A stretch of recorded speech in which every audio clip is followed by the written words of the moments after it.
ओम नमः शिवाय। जय श्री राम। एक कथावाचक जी है जो जिनके पास एक सज्जन अपने परेशानी का हल ढूंढने के लिए आए।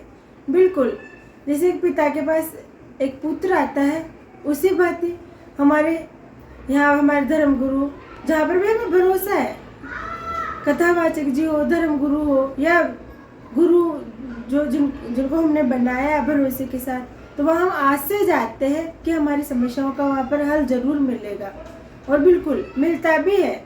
लेकिन वो सज्जन जो वहाँ कथावाचक जी के पास अपनी समस्या लेकर के गए, देखने में लग रहा था दयालु स्वभाव था, सज्जन थे, लेकिन बहुत ज़्यादा दुखी लग रहे थे। उनके दुख का कारण उनका खुद का बेटा था जो जवान युवा, लेकिन संस्कारों के नाम पर जीरो।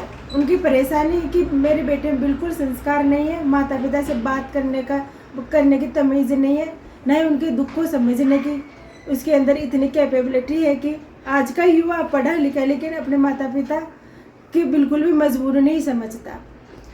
जबकि एक कहावत भी है, ये है भी, हम समझते भी इस चीज़ को कि घर में अगर संस्कारी माहौल होता है तो बच्चे अपने आप संस्कार सीख लेते हैं, और उनके घर में संस्कार माहौल है। यही साबित भी उन्होंने किया है कि मैं खुद अपने माता पिता की सेवा करता हूँ। मैं और मेरी धर्म पत्नी, मेरे खुद के पिताजी यानी कि उस बेटे के दादाजी बिस्तर पर देते हैं, फ्रेश हो जाते हैं, इतने ज़्यादा वृद्धावस्था में है, तब वो और उनकी धर्म पत्नी रात हो चाहे दिन हो, कोई सा भी समय हो, परंतु वो उनकी साफ सफाई करते हैं। बिल्कुल भी ऐसे नहीं करते ऐसे कि भाई सूख आ रही है कि क्या, और अपने बेटे होने का बिल्कुल पूरा ईमानदारी से धर्म निभा रहे। लेकिन उनके खुद की औलाद ये सब माहौल देखता बड़ा हुआ, लेकिन फिर भी उनमें अपने माता पिता को ये सब करना तो दूर की बात, वो उनकी इज्जत तक नहीं कर रहा। ऐसे कहते कहते उनकी आंखें भर आई और रोने लग गए। कथावाचक जी उन्होंने उस चीज़ के लिए उनको मार्गदर्शित किया कि आपका बेटा, अगर अब आप रो रहे हो, आपका बेटा जवान है, अब वो संस्कार नहीं सीख रहा है, इसका कारण कहीं ना कहीं कि आपने जब वो छोटा था बच्चा, तब क्या उसको धर्म से जोड़े हो आप, या कथाओं में लेकर के गए, वृंदावन में लेकर के गए, तो उन्होंने मना कर दिया। तो फिर उनका जवाब ये था कि इसी कारण आपके बच्चे में संस्कार नहीं आए। सब इस वीडियो के इस रील के लिए मैं यहाँ पर ज़रूर उस सज्जन जी तक अगर मेरी बात पहुँचे तो मैं इसके लिए उनको कहना चाहूँगी।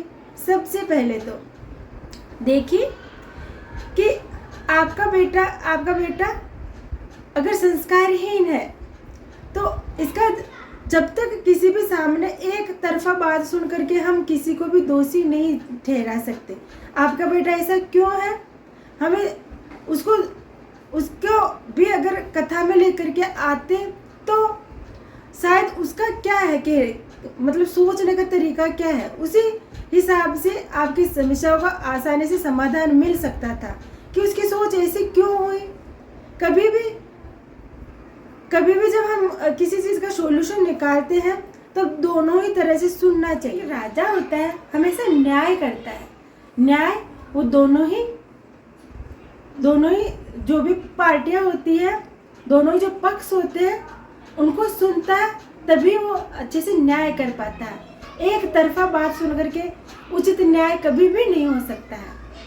इसीलिए हमेशा जब आप कोई भी परेशानी कहीं पर भी लेकर के जाओ तो कोशिश करें कि जिस बात के लिए आप न्याय पाना चाहते हो या आप अपनी परेशानी का हल पाना चाहते हो वो भी साथ में आए, तो ज़्यादा उचित तरीके से आपको आसानी से आपकी परेशानी का हल मिल जाए। तो आपने कोशिश भी करी होगी लेकिन आपका बेटा नहीं आया होगा, तो इसके लिए मैं यहाँ पर ज़रूर कहना चाहूँगी सबसे पहले कि एक जैसी परिस्थिति किसी घर में नहीं होती है। कई बार ऐसा होता है कि माता पिता बच्चों को बचपन से धर्म से जोड़ते, कथाओं में लेकर के जाते भी है, परंतु फिर भी बेटे में संस्कार नहीं आ पाते हैं, फिर भी वो ऐसा ही संस्कारहीन हो जाता है। और कई माता पिता ऐसे भी है जो वास्तव में वो कहीं पर भी नहीं गए शुरू से, न कि किसी का सम्मान किया। उसके बावजूद भी उनके घर में संस्कारी औलादे आज बच्चों का जन्म हो जाता, कोई संस्कारी इंसान उनके घर में प्रवेश कर जाता है, ऐसा होता है। तो एक जैसी परिस्थिति कभी किसी की नहीं होती है।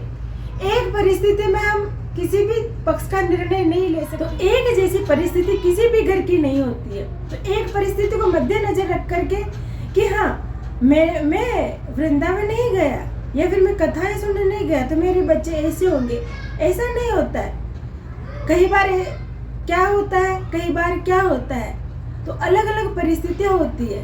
परंतु ये जरूर बिल्कुल सच है कि आप क्या कर रहे हो, क्या नहीं कर रहे हो, इसका असर हमारे ऊपर आता, हमारी सोच का असर। बिल्कुल कि जहाँ अच्छाई होती है ना, वहाँ बुराई का बीज आप पे आप आ जाता है। आपके घर में नहीं तो आपके अड़ोस पड़ोस में जरूर आएगा, ताकि उसका हम बिल्कुल आसानी से समझ सके कि ये अच्छाई है और ये बुराई है। तो जब बुराई आपके घर में जन्म ले चुकी है कि अर्थात आपके एक ही घर में अच्छाई भी और बुराई भी है, दोनों ही रूप है। तो जब बुराई अपना काम कर रही है तो अच्छाई को डरने की जरूरत नहीं है। आप घबराइए मत, परेशान मत होइए कि आपका बेटा ऐसा क्यों है।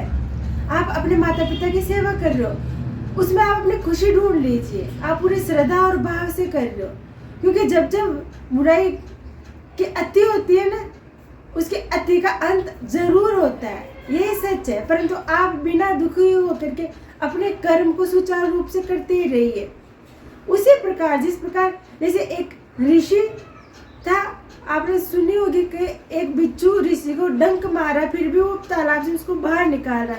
तो शिष्य ने पूछा कि आप ऐसा क्यों कर रहे गुरुजी, तो आपको डंक मार रहा। तो उन्होंने बड़ा सुंदर जवाब दिया कि इसका काम है डंक मारना, परंतु मेरा काम है बचाना। तो वो अपने कर्म कर रहा और ये मैं अपने कर्म कर रहा। उसी प्रकार आप अपने कर्मों पर भरोसा करिए, खुश रहिए। और आपका बेटा है, आप घर में बिल्कुल नॉर्मल रखिए। हाँ, गलती होने पर आप अपना फर्ज भी निभाइए, उनको जरूर टोकिए, कहिए, परंतु बिना दुखी होने की आवश्यकता नहीं है कि ऐसा क्यों है। खुश होइए कि आप कितने अच्छे हो। अपने भाव को अपने भीतर उतार लीजिए और बस उसको जीते चले जाइए। जरूर मुझे पूर्ण भरोसा है कि आपका बेटा आपके संस्कारों को जरूर समझेगा और एक दिन उचित मार्ग पर अवश्य ही चलेगा। ओम नमः शिवाय। जय श्री राम।